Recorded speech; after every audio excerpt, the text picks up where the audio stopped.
Oh, welcome to Kandit News, your infotainment capital of Guam. As the administration's gender fluid trolls would say. I couldn't help myself. I'm so sorry. My name is Troy Torres. This is our candidate profile show, to the point. And the reason I suppose I'm just so happy and free about this is because the special guest we have in studio is my prima. But I'm here along with my co-host, of course, the lovely Johnny Rosario. Yes, hi. And in studio with us is my favoriteest and most beautifulest cousin in the whole wide world, Mana Silva Taijeron. Well, hello, my favoriteest, most beautifulest cousin in the whole wide world. I love you so and much. my favoriteest, most beautifulest Johnny. So this is not like one of those political moniker things. Mana is my second cousin. Her grandma is my grandpa's oldest sister, and actually, Mana's mom, Auntie Rosemary, was my grandpa's just favorite person in the whole wide world. And I of course have been always Mana's favorite cousin. Absolutely. So you know how this goes, right? Yeah. Okay, so we've got these two rounds, the BS round, where it's just like a sort of job interview kind of thing, where we ask some uncomfortable political questions. And it's not your answers that count for our audience as much as their ability to detect whether you're being sincere. Okay. Now, Johnny is the ultimate detector of BS, and so she has what's called the BS buzzer. If she feels you're BSing, she's gonna buzz the buzzer. Buzz. Oh, wait. So Mana is number 10. Number 10 on the Republican ballot, on the Republican side of the ballot. The primary election is on August 27th. That's a Saturday. You can early vote at the West End. And, of course, I'm voting for her. And I'm asking everyone that I know, if you love me, truly, please vote for my cousin Mana. We're going to start with the BS round. And we have four questions. And as a matter of principle, Johnny wants me to ask question number 3, but she's going to take the other questions. Ready? Yes. Are you ready, Mana? Okay, go ahead. All right. Oh, boy. Oh, wait, this is the sound of the buzzer. I just want to make sure it's loud enough. But I doubt that I have to buzz this, okay? Can I phone a friend? You can do whatever you want. Question number 1. Name a character flaw you've struggled to improve about yourself. I'm always in the mode of self-improvement, either spiritually or physically, mentally, always looking at ways to improve myself. I mean, I've got a bunch of character flaws that I want to improve. Maybe I worry too much. I let things get to me a little bit too much. So, I have one of my spiritual advisors who happens to be Eric Rosario's Mom Elsie. She's always telling me, pray more, worry less. So... yeah, so you're a worrywart? I'm a worrywart. Oh. And you always think you're fat when you're really skinny. Yeah. I think that's a lot of us, Cello. It's a lot. It's most of us women. Well, I know I'm fat. And you included, okay? You're all muscle. Thanks, okay, second question. Give us your unfiltered opinion about the latest scandal in the Democratic Party of Guam, where its attorney encouraged voters to not vote for 12 of its candidates. I have been watching that, and I feel it's unfortunate. And when you're in a group, you want it to be united, especially in the party like that. Unfortunate also that it affected some of our good friends that we hope get into the legislature, and I look forward to them advancing into the general election. But in my mind, I'm like, she has a right to do it. I mean, she's got the freedom of speech. Unfortunately, she was in a position where it was probably not appropriate to make such a public disclosure like that, but I'm really glad to be part of the Republican Party, which is united. Great answer. All right, this is the fun one. He, she, they, him, her, them, and back in our generation, it, shim. What do you think of this whole new concept of gender fluidity and identity, and where does it stop? I don't look at people based on how they identify sexually. I see people as people. I just kind of accept it. I don't really pay much attention to it. I mean, if that's how you want to identify, then I accept you the way you are. Right on. Oh, and The last question is yours. Advice for the governor to improve her administration. I think it would probably be the best advice for any administration, Republican or Democrat, past or future. Connect with the people that you serve. Do your best. And, you know, maybe have a broader group of people that you have as your counsel. When I was in the legislature in the previous term, in the 31st, I had an individual who was part of my staff that was kind of the adversary, played the devil's advocate, and kind of questioned things that I wanted to do, just so that I could see a broader perspective, as opposed to just getting, you know, I had people who would say, the yes people on my staff, but then he was the individual that really challenged me to really think about all sides. And so listen to the people that you serve, but have a broad group of counsel that you have to give you some advice. Do you think that's something that this current governor could use a little bit more of? I think so. I think anybody could. Okay. You always want to have somebody who challenges your point of view, just so that you can see a different perspective. You might see things differently and change your mind. Awesome. Thank you so much. You passed the BS Great. round. Oh, Yes. thanks. There was no doubt. Great answers. When we come back from this commercial break, we're going to hit on the issues that have mattered most to Kandit's viewers and ask Republican candidate Mana Silva Taijeron for her position on these issues. As a defense attorney, I've represented many people who, if they weren't poor or they had received a higher education, may have taken a different path. As senator, I will propose a scholarship for those whose struggles are less academic and more financial. Let's keep our university full, not our prison. I'm Thomas Fisher. I not only approve this message, I wrote it. Paid for by Tom for Guam, Drake Diaz, Treasurer.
We promise to create a safe, fair, compassionate, and prosperous government.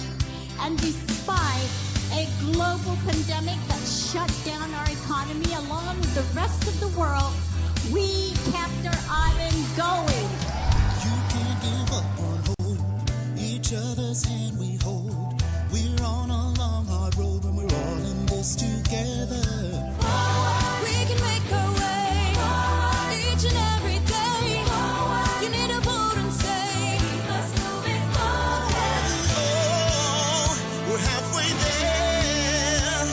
So stand up if you can. Oh, yeah.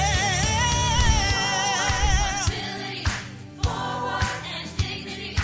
Forward and stability. This is Governor Lou Leon Guerrero, and I approve this message.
Welcome back to our candidate profile show, To the Point, where Johnny and I have in studio Republican senatorial candidate and former Senator Mana Silva Taijeron. Welcome back, Mana. Oh, thank you. Thanks Thank for you having so me. much. Can you let our audience know how great the tea from 76 is? the Oh, hot I tea? love this. I love this. I've tried this when we were doing the first debate, Uh-huh. and I'm hooked on it. She got me. Which one is that? Is that the peach It's- one?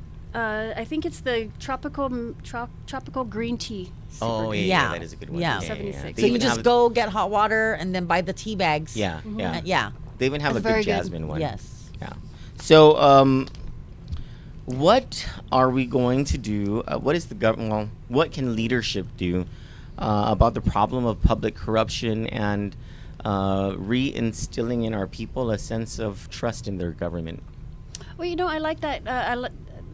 Doug Moylan was on with you guys, and he's done a bunch of different interviews, and I like the idea of him establishing a separate branch, or at least identifying individuals within the Attorney General's office, whether it be him or Levin, that would focus strictly on public corruption. I don't think it's the biggest problem within the government of Guam, but it's definitely something to keep an eye out for. And I like the bill that bolsters the Office of the Public Attorney, or the OPA, Public Accountability. We've known that agency has been underfunded for years and years and years. In fact, when B.J. Cruz was in the legislature, that was always an issue that was brought before him, the need for additional funding and resources for them to do their jobs. And then on top of that, they need to have some teeth and some ability to go after the problems that they find. So they can do all of these audits, but there's no they don't really have the ability, outside of just going to the Attorney General, to prosecute or really charge any individual for public corruption that might be uncovered. So maybe bolster both the Attorney General as well as the OPA. So you would be in favor of additional funding? Yeah, absolutely. Appropriations from the legislature Absolutely. for both those offices. Yeah. Ole, just 1 second. I'll hold that thought. Do you have in the system, or my favorite commercial, the asking for money commercial? The B.J. Cruz and Doris Flores Brooks one? Yeah, and then let me know when you have it on cue, and then we'll play it for our audience, because Mana just reminded me about something really funny. This whole issue of money for the Office of Public Accountability has been, you're right, it has been something for a while. It's been a long time. Yeah. Well, thank you for that. Very to the point. Let's move on to the issue. We're going to separate this, okay? So we're going to separate this between violent crimes and sex crimes. So what are we going to do to address the violent crimes problem on this island?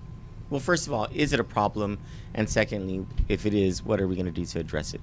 Well, you separate violent crimes and sex crimes. I think they're the same. I think sex crimes are violent. You just ask any victim of sex crime. It's a violent crime.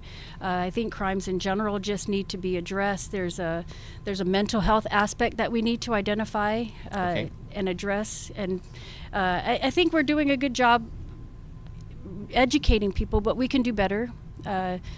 And definitely the good touch, bad touch in the schools, that needs to be continued. And then always there needs to be more resources for the police department, for public safety, not only just to get more officers, but also to retain them, maintain the personnel that they have. But education is key, and mental health is also absolutely important. Back in the 31st Guam legislature, I seem to remember, I don't know if you were the sponsor of the bill or if it was another Republican who sponsored this bill, but it was getting a funding source over to GPD so that every year they could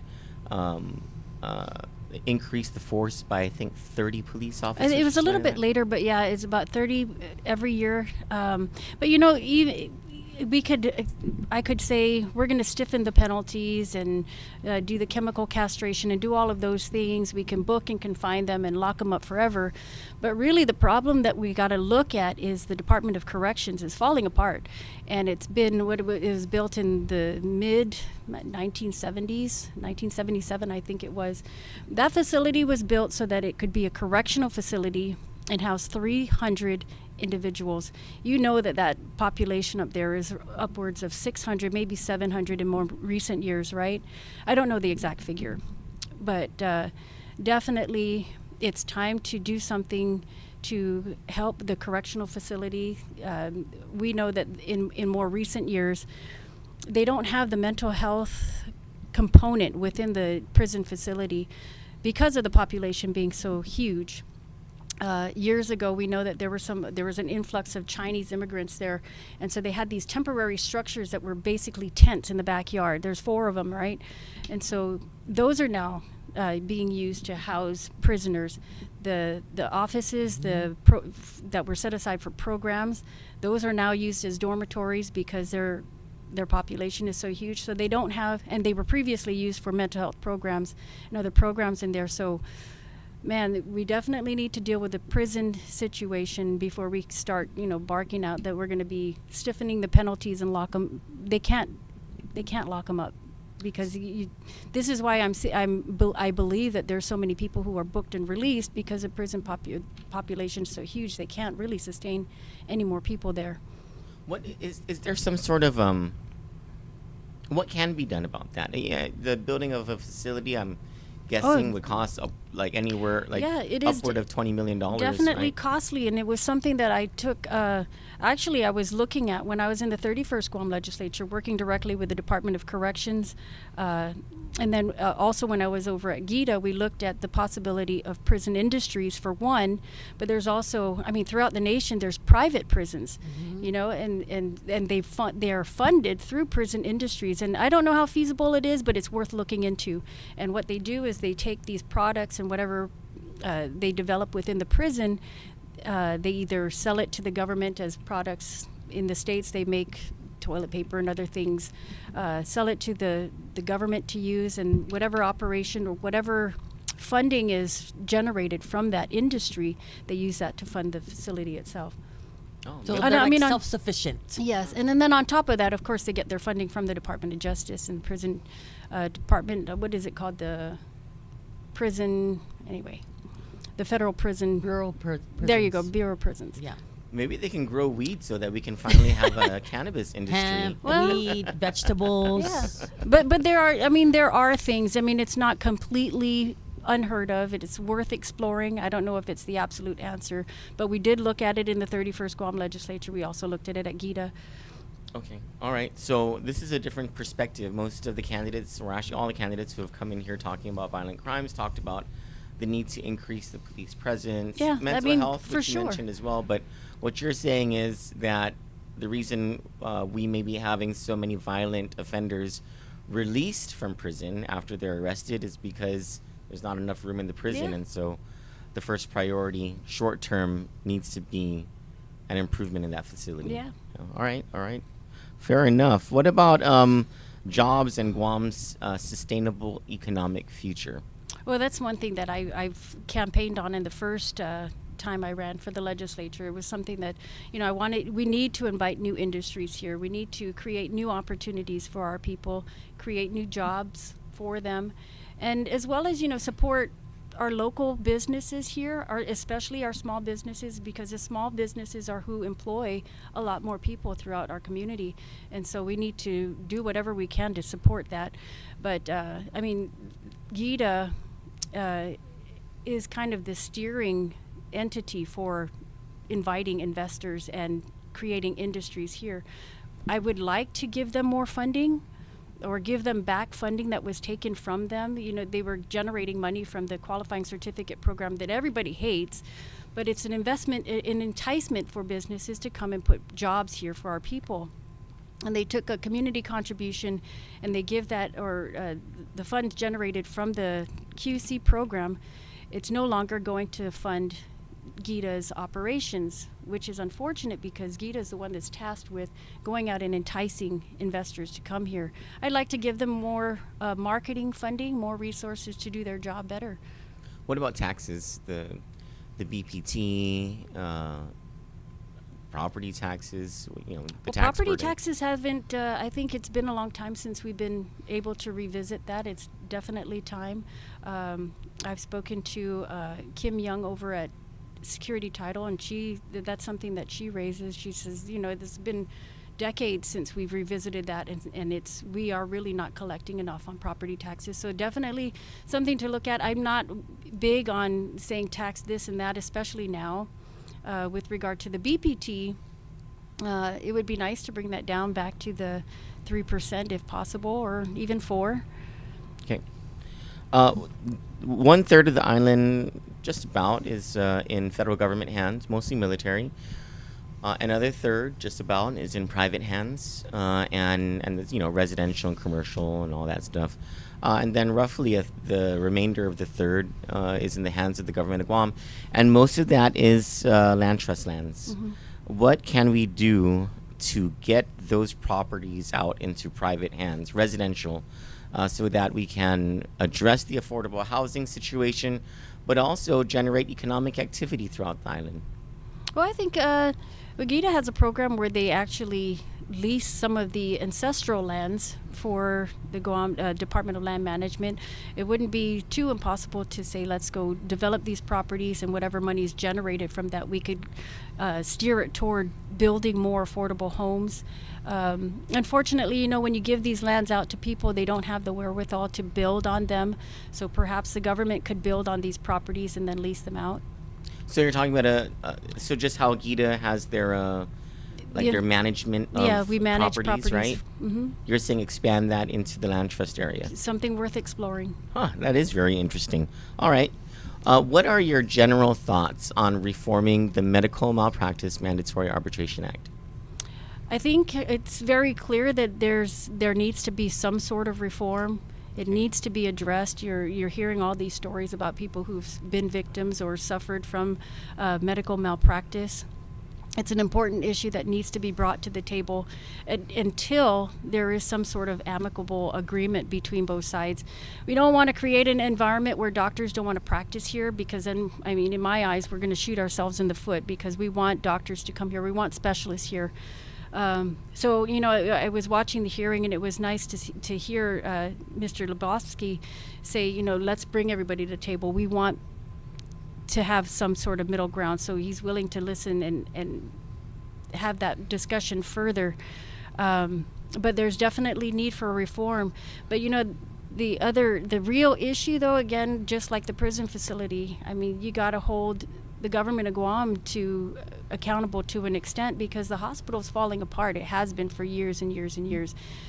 This facility, built in 1986, still expected to treat people and give them 100% best health care, and so you could have the best doctors performing anything in there, and you expect the best, but you're not giving them 100% of the resources and the best facility that they possibly could have.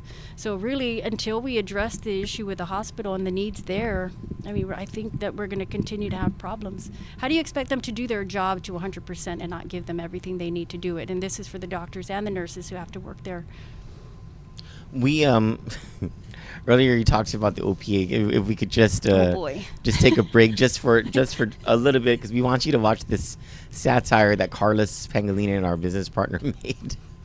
And this continues to be my favorite commercial. I remember. And I just want you and our audience to laugh for a second. Here is the commercial, the Kandit commercial, asking for money.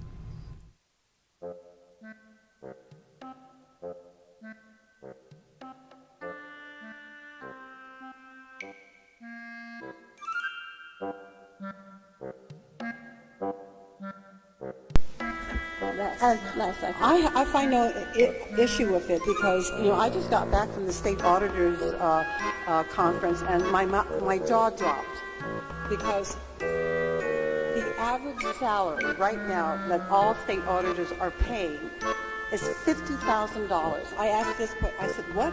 Straight out of college, no experience, $50,000. Most of their management team are upwards of $100,000. And but once that $50,000 salary is I straight have no up, qualms with paying that. I think it's worth it. the additional bonus on top of the increase that you're now getting because you managed to get through the legislature are concurrence that we're going to adopt the Kerry study.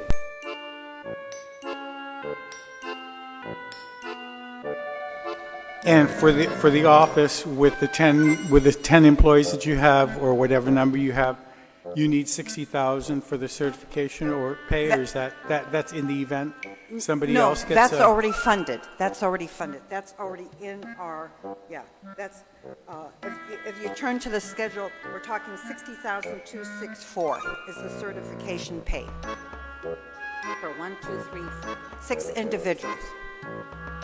Okay. I have nothing further. We stand in recess until... Mr. Speaker, if I just may say, you and I both are very passionate. And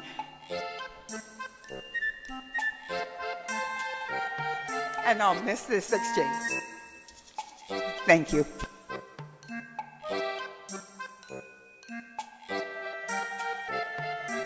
I will need an additional $70,000 just to pay for the certification pay for those on my staff that are qualified.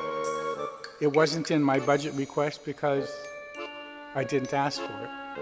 But if this legislature is going to leave it in the budget, then I will have to comply and provide them with their certification adjustment, and that would cost the office an additional $70,000. So I just point that out. But I can't tell you how wonderful the 5 Auditor 3s that stepped up to take over the management team of the office has been, and how smoothly it has run since then. They've taken over, and I feel so bad that they can't get one. We can't reclassify 3 of them, 4 of them. I mean, because everything, all promotions and increments were suspended during the fiscal year.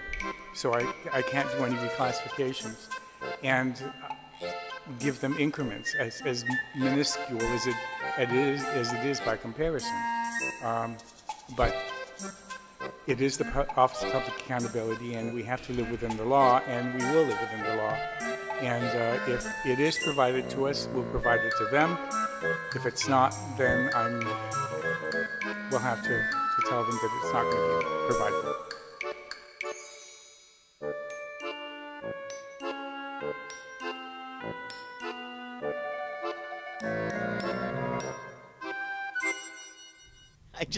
I just wanted to punctuate Mana's point about how the OPA needs money.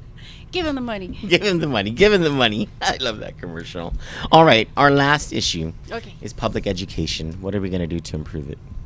I think the public education, we've got the best teachers in public school.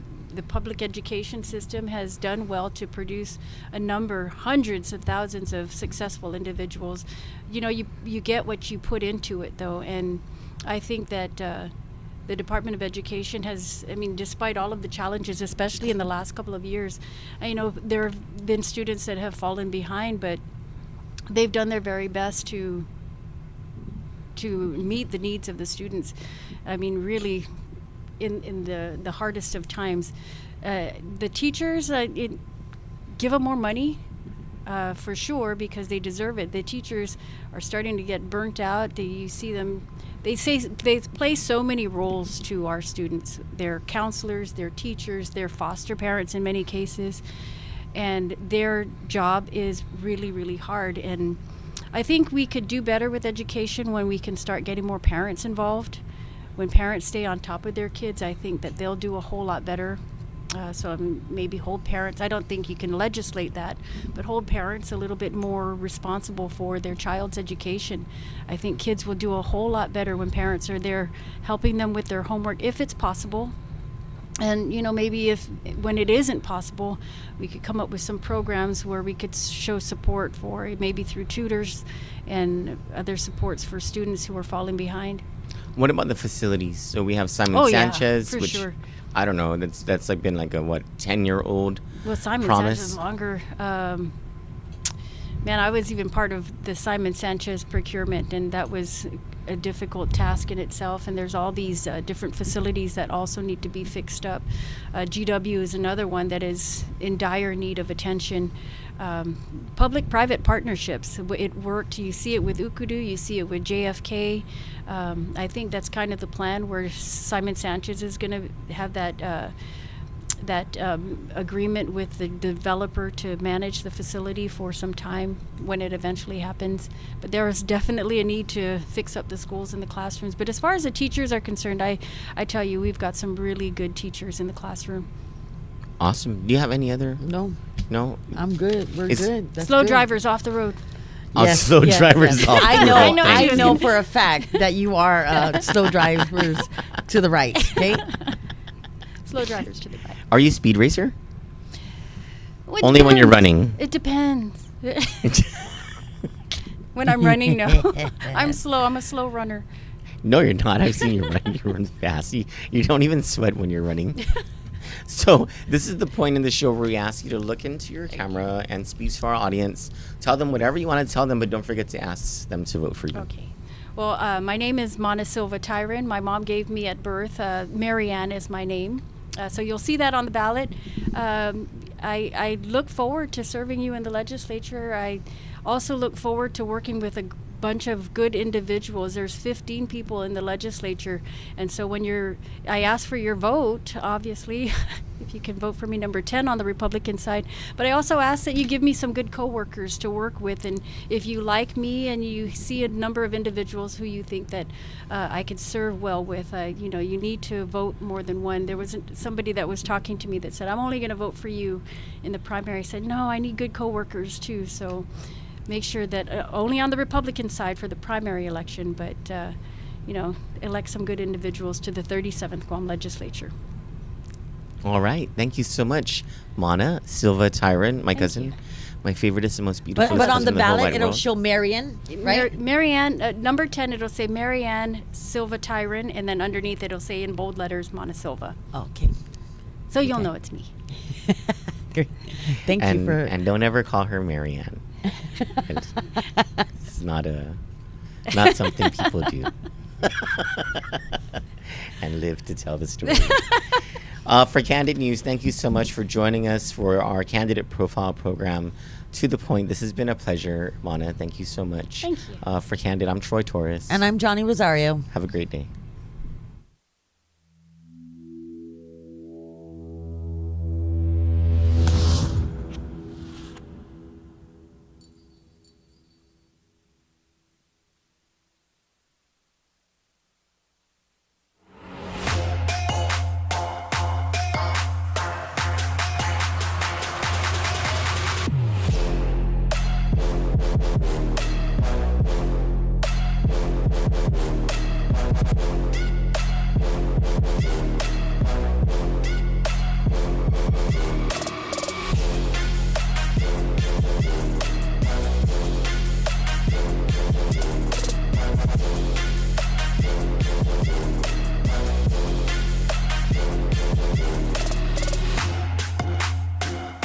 I feel that this environment is for anybody that wants to try something new, whether it is CrossFit or powerlifting. We offer a safe space for someone who's never been athletically inclined to try something that they've never done before.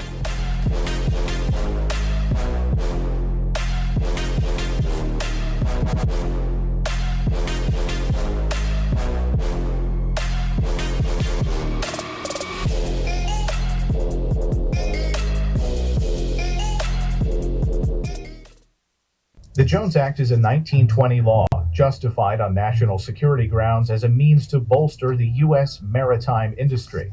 It restricts domestic shipping to vessels that are U.S. built, U.S. owned, U.S. flagged, and U.S. crewed. However, this law boosts cost by banning foreigners from competing and forcing Americans to purchase ships that are up to 8 times more expensive than those built in other countries. The result is higher transportation costs. Shipping oil from Texas to the Northeast, for example, costs 3 times more than importing oil from Africa. Ultimately, consumers foot the bill. In addition, higher shipping costs push freight from ships onto other sources of transportation, such as trucks, which means more traffic and pollution. Meanwhile, this blatant protectionism has failed to benefit builders of ships in the U.S., whose production is less than 1% of those in China and South Korea. Domestic builders have seen over 300 shipyards close since the early 1980s. Jones Act defenders claim the law ensures adequate U.S. ships during times of war. But during U.S. deployments during Operations Desert Shield and Desert Storm, foreign flagged commercial ships carried twice as much equipment as their U.S. counterparts. In fact, the U.S. was so desperate for shipping that it twice requested the use of a cargo ship from Moscow. Both requests were denied. So the Jones Act has failed to achieve its shipbuilding and national security goals while driving up costs for consumers. It's time for this outdated, costly, and ineffective law to be repealed. It's time to end the Jones Act.